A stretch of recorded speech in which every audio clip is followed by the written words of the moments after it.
really good. I don't even personally do most of the negotiation with the bank because it's time consuming. It requires a lot of paper, a lot of people. I actually bring in a company and a couple of folks that are bank auditors, and they do the negotiations for me. They negotiate with the bank and help them get it. So if you're in this scenario, what's the process? What would it look like? So first of all, you talk to somebody like me, you talk to a real estate agent, right? And that question you'd ask them, number one, have you done any short sales before? And the answer to that is yes, I have. Do you have folks who can negotiate for you? Do you have a dedicated bank negotiator? And the answer is yes, I do.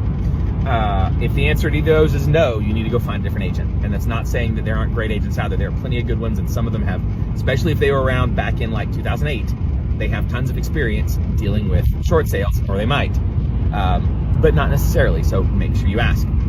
The process would be, like I said, you start with a real estate agent. Next thing you would do, they would take a look at your house and give you kind of an idea of what they thought it was worth. All right.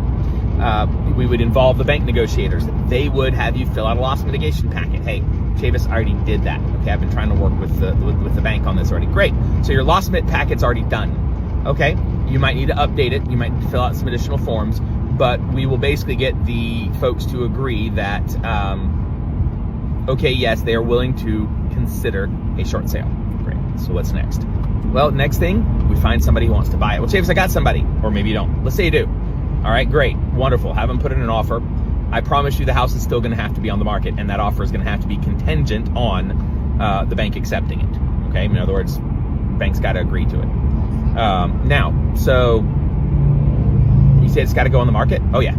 The bank is going to want to see that it will not go for the amount that will clear the bank's debt. Okay, and they'll usually tell you exactly what that number is that you need to sell it for. It'll include any other liens or judgments that you might have. It'll include the bank's payoff, any legal fees that they've spent suing you so far, because we are a judicial foreclosure state. It is not cheap to do a foreclosure. Or if you file for bankruptcy or something, then that'll be another several $1,000s that they will tack on to the balance owed. And that's really the process. We try to get it sold via